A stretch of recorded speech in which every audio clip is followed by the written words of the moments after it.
हवामान विभागानं मुंबई आणि आसपासच्या उपनगराला पुढील 24 तासाकरता अतिमुसळधार पावसाचा इशारा दिलाय। मुंबईतल्या समुद्रातून मोठ्या लाटा उसळणार आहेत।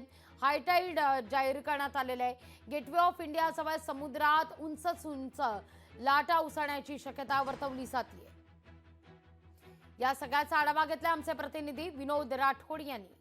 मुंबईमध्ये जवळपास सकाळपासून पाऊस सुरू आहे आणि मोठ्या प्रमाणात पाऊस पडत आहे, परंतु आता थोड्या पावसाने उसण घेतली आहे। आपण बघू शकतो या ठिकाणी ताज हॉटेलच्या गेटवे ऑफ इंडिया या ठिकाणी आहेत। या ठिकाणी पावसाचा जोर मात्र कमी झाला आहे आणि जोर कमी झाल्यानंतर मात्र हवा जोर मोठ्या प्रमाणात चालू आहे।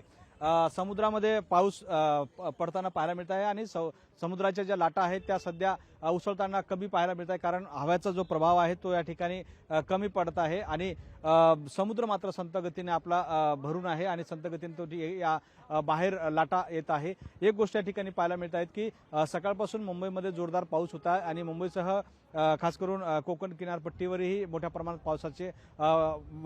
पाऊस पाहायला मिळाला आणि त्याचबरोबर मुंबईमध्ये सकाळपासून पाऊस सुरू असल्याने शाळा कॉलेज यांना सुट्ट्या देण्यात आल्या आहे। मात्र अतिसतर्कतेचा इशारा अजूनही दिला आहे। हवामान खात्याकडून अंदाज व्यक्त केला जात आहे की मोठ्या प्रमाणात आणखी पाऊस पडू शकतो आणि त्या पार्श्वभूमीवर अतिसतर्कतेचा इशारा देऊन ज्या काही मदत आहे ते देण्याचं काम या ठिकाणी करण्यात येणार आहे। मात्र पावसाची जोर आता मात्र काहीसा थांबला आहे, परंतु पुन्हा हा जोर तशाच प्रकारे पकडू शकतो ही शक्यता नाकारता येत नाही। मात्र सध्या घडीला पाऊस कमी आहे आणि पावसामुळे जो जनजीवन विस्कळीत झाला आहे तो पूर्ववत येण्यासाठी वेळ लागणार आहे आणि त्याची तयारी मुंबईसह संपूर्ण महाराष्ट्रात करण्यात येत आहे आणि हा पावसाचा जोर संपूर्ण महाराष्ट्रासह अनेक ठिकठिकाणी पडत आहे आणि खास करून पुणे आणि मुंबईमध्ये पावसाचा जोर मात्र या ठिकाणी जोरदार पाहायला मिळत आहे।